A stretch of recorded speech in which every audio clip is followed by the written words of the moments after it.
This thing is basically weightless now. Dag, look at all that gold.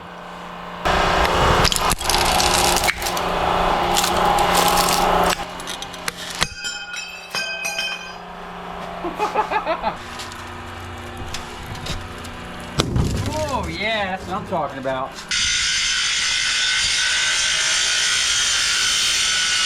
Okay, there you have it. So today on Project Shop, we're going to attempt to assemble a trolley for this tool balancer so I can hang my Jaws of Life and have it up here hanging and be able to operate in this whole area.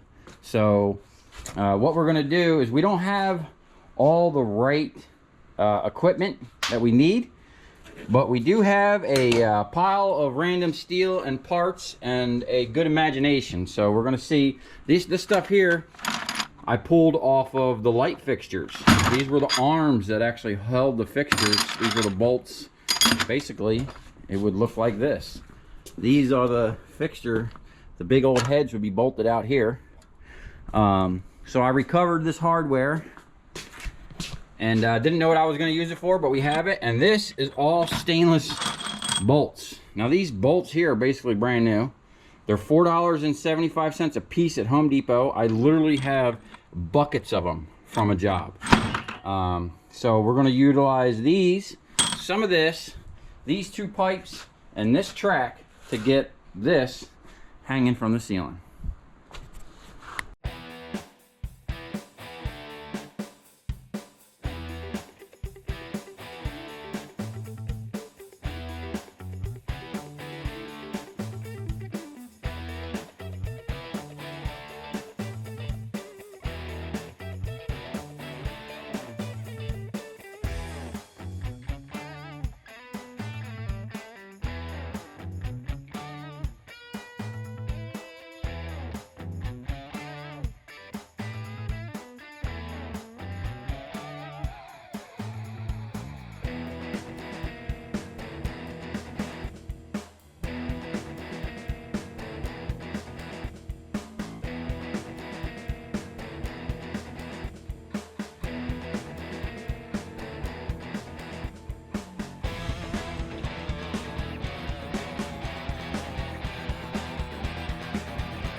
Okay, here we go. Thing came out real nice. This thing is basically weightless now, right? And sliding back. Now, that way is nice. This way is a little bit something to be desired, but it still works great. And we'll be able to slide around wherever we want. Now, I plan on finding a bearing and a wheel for the top, but let me get up there and show you what I did.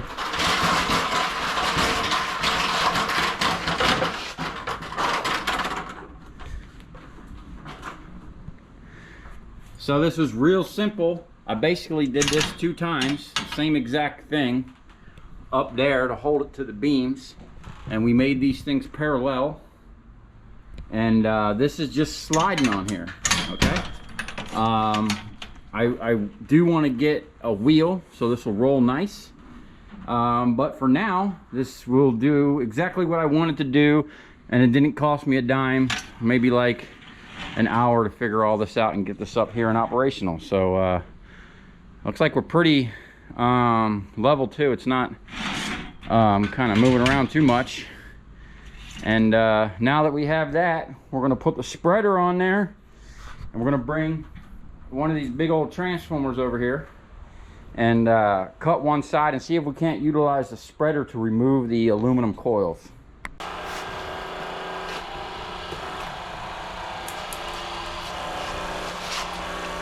Woo! That went right up to 5,000 psi. Instantly.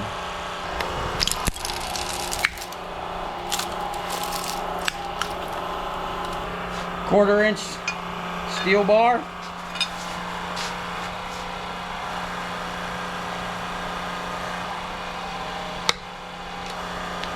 Like butter.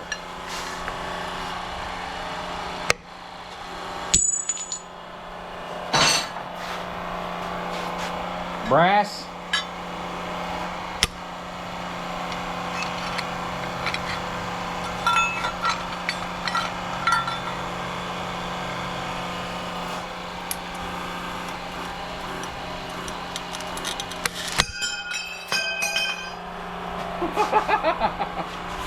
I got up to about 4,000 psi.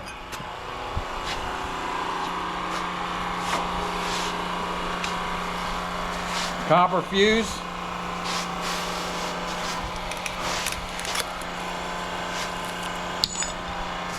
Not much in there. E-scrap. Look at all them gold fingers.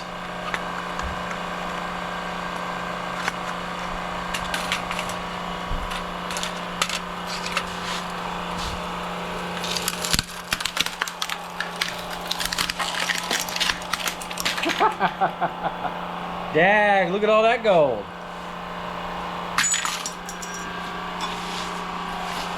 Some tin.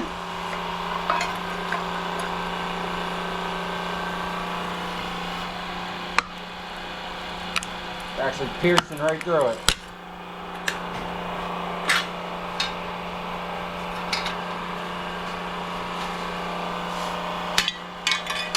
So this is a Centura rescue tool, and I got this one for like, I think 180 bucks because of the broken tip, and it's working pretty good. I just had to make an adapter for it, put different things on it, and this here is probably going to get married to this table, and I'm going to modify this with a helper so this won't spread open, and this will be for cutting up mainly copper wire, but it should cut up anything you put in there.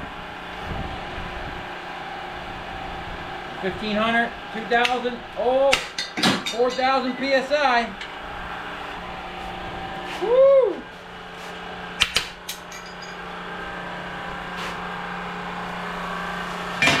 And then here's the real test. See how it does with the 2x4.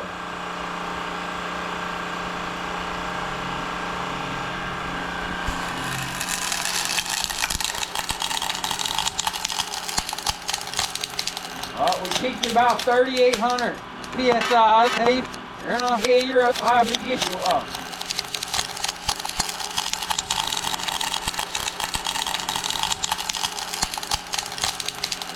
We peaked at about 3,800 psi on a 2x4. Not bad. Try this way.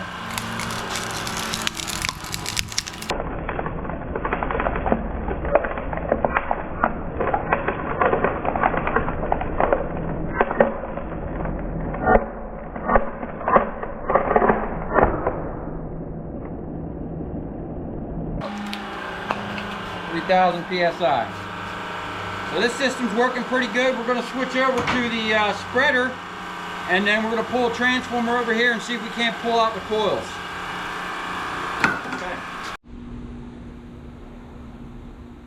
Okay, we got this big old transformer here. I got a whole bunch of them.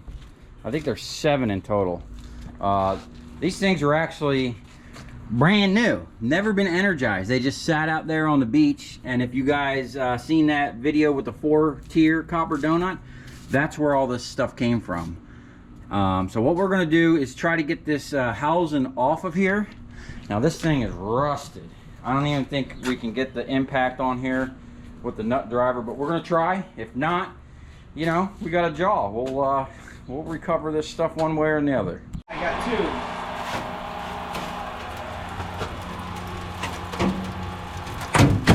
Oh, 3. Shit. It just separated the whole back. Now look, you're bolted up here. You're gonna have to get it down in there, up top.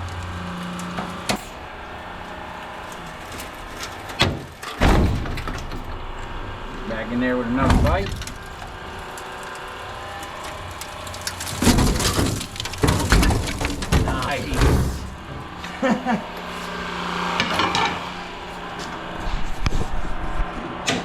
Alright, watch your hands, dude. You should be wearing gloves with all this rust. I feel like I'm gonna get tetanus just looking at this thing. Alright, let's see what we got here. Get over here and separate it here. Right in there. Get in that corner. Yep. There we go.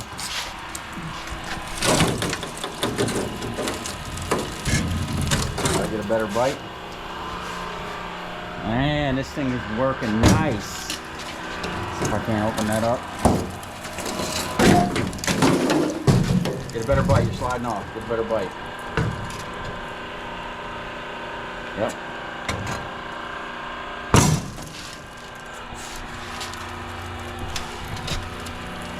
Oh yeah, that's what I'm talking about. You got to do that over here. Now you can get from the top.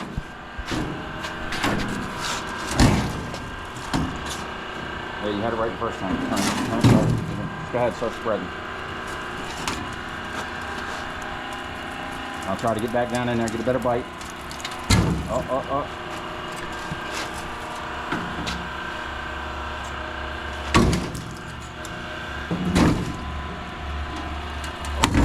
Yeah, that's what I'm talking about. It's a lot easier. This might just break off.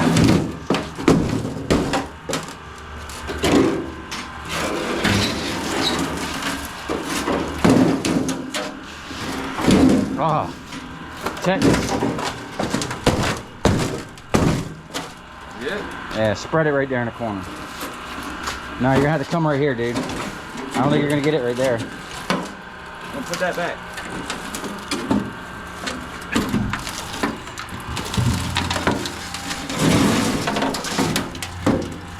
Oh, there we go. Dag, man. Yeah. We're saving the life of this aluminum.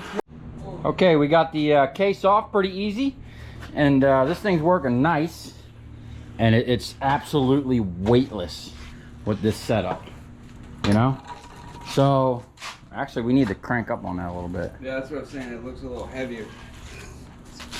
Okay, so we're just going to use my Greenlee cable cutters to remove all this stuff. Pretty much the fastest way I found to do all this. Or you could use a Sawzall or whatever, but this works pretty good. You could use bolt cutters too, just to clean this up. And then what I'm going to try to do is, I'm going to see if I can't just run my cutter straight down here and then use the hydraulics to pull it out the backside. Normally what I would do is make two cuts. I'd come in here this way and cut in from the side and penetrate all the way in, because this is the skinniest spot right here. So you, with your blade, you get the most penetration. You come in, you cut that free there, and then you come in from this side and you start cutting from this angle into this corner, so that you take this whole chunk out, and normally these things will come right out of there. What I'm trying to do here is see if I can just make one pass and just move on to the next one, and then he can come back with the cutter and spread that and pull it out. Now, I'm not sure if that's going to work, so we're going to try one, see what happens. If not, I'll go back to cutting both sides, and then you know, I still think the jaw will help out on the back side. Normally what I do is take a big old 6-foot bar and drive it down in there and pry back. And if you look at these transformers, they're offset to one side. So if you cut this side when you're prying back here, you actually give yourself better leverage, because this thing is on this side. It's not going to want to tip back. So now that we got this cleaned up, I'm going to get the grinder out and make my cuts. And I'm using this is actually made for aluminum, but I don't think it's made to be on a 7-inch grinder like this. I do not recommend anyone cut like this unless you got a lot of balls and a lot of strength, because this thing is no joke. I've been cutting my whole life with giant blades. Like, my smallest blade I used to cut with when I cut concrete was 20 inches, 24 inches. And then we spun blades all the way up to 98 inches. So cutting stuff with blades, I've been doing it for years. If you're not comfortable with a 4-inch grinder or a big grinder, you definitely don't need to be doing this. Use a Sawzall or something else. You can even put this on a skill saw and do this. If I were to do that, I've actually thought about doing this. I would lay this down flat. And actually, I think laying this down flat would make it easier for that. But then you're picking this up and putting it down. If you got a crane or a boom or something, it could make that go a little easier. All right, so I jacked this thing up a little bit because whenever I come down and I get to the bottom, this is always so close, and it's kind of dangerous. So I'm going to see if this helps out a little bit.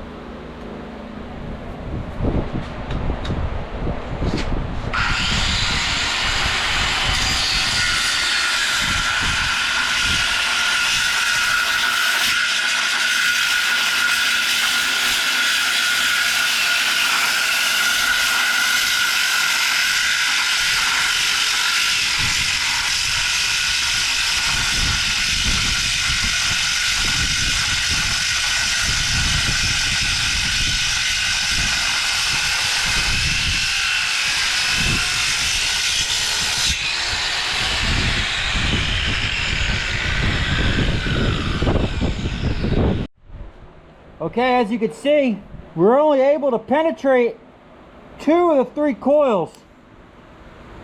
So right now, we'll see if we can't rip that out with the jaw.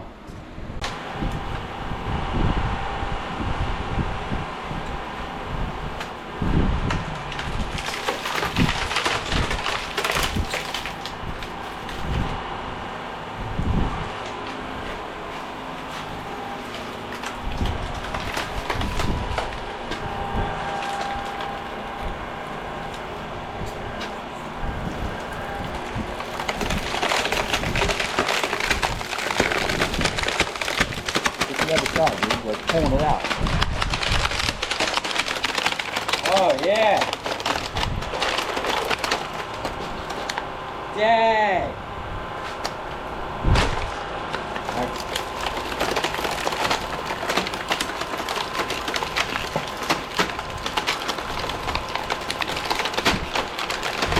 I see the first kind of issue with it wanting to pull out one side over the other.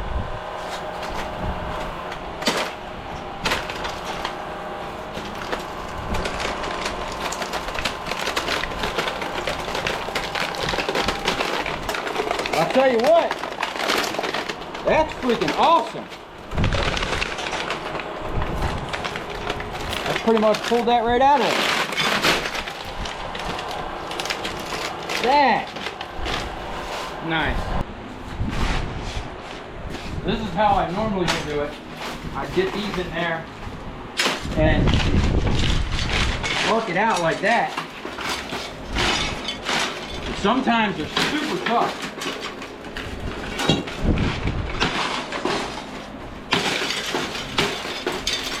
Right? So, we're still left with that. I think on the next one, I'm going to try and cut both sides just to see. But I'm already happy with that. I like that so much. Because a lot of times I'm back here with 2 bars, prying. That thing just effortlessly pushed that right out of there. I'm going to get geared back up. We're going to make some more cuts.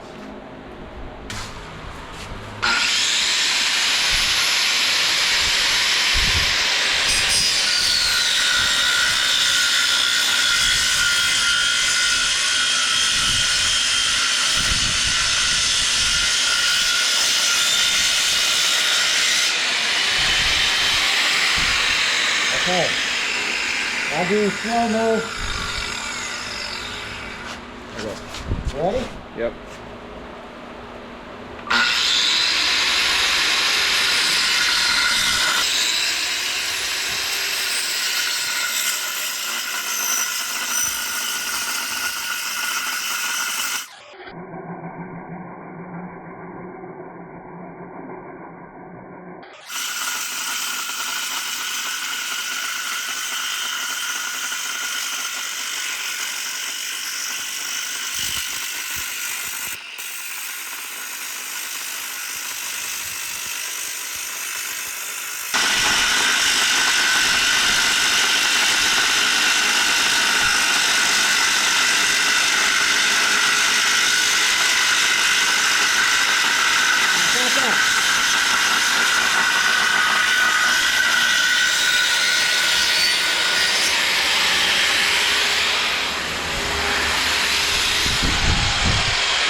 Nice. So this is normally how I do this. You gotta... So normally, this is how I do this. You got a step cut on one side. And then once you keep getting a layer off, you can get back in there deeper and deeper. But you always got to stay to the sides of that core so that thing will come straight out. Now, as you can see, we're going to knock these off so we can get better penetration and get back in there.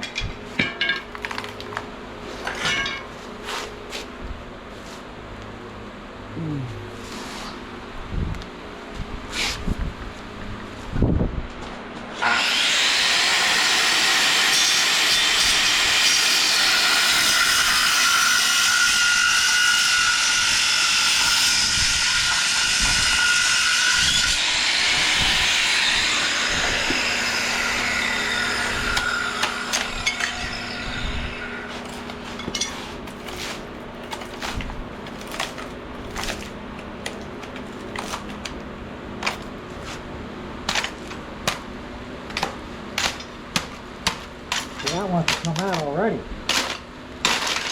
Yeah. That's why I double cut them like that. But it's a lot more cutting than just going straight down.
Falls off. Yeah, but how many cuts you want to make depends, you know. I think it's easier to make the 2 cuts. Because that's going to be a motherfucker to get that off now. You know what I'm saying? Yeah.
easiest way I found to get them out.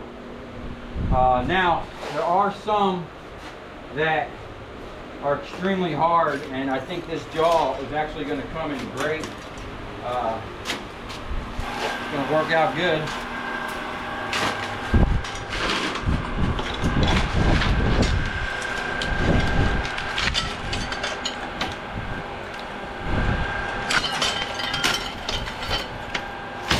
That's it. White butter. Bang. Okay, there you have it. Pretty much took that thing apart real easy.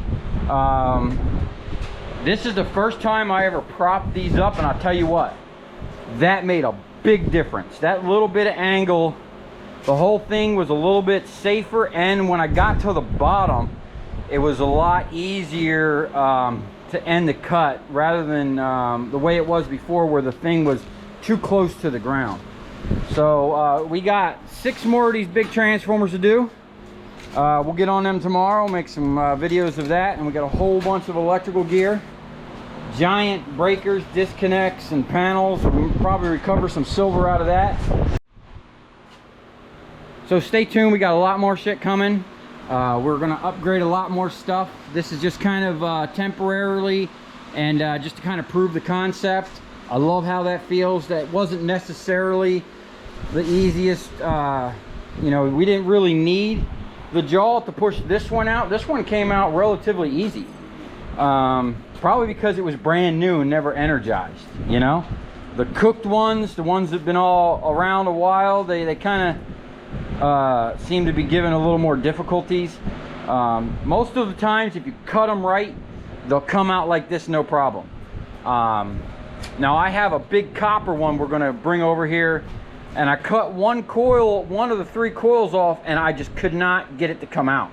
It took me forever just to get one out, so I saved it.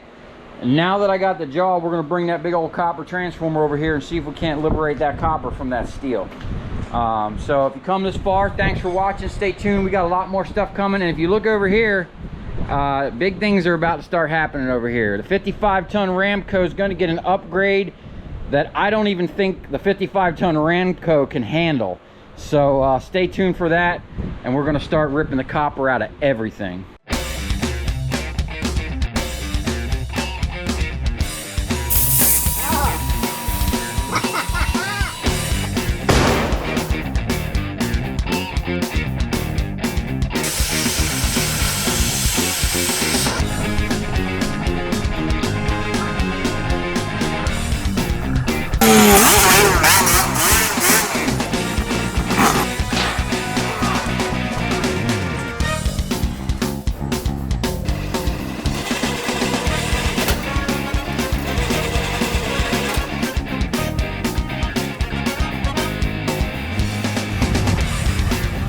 I'll tell you where we're going, right to the scrap yard.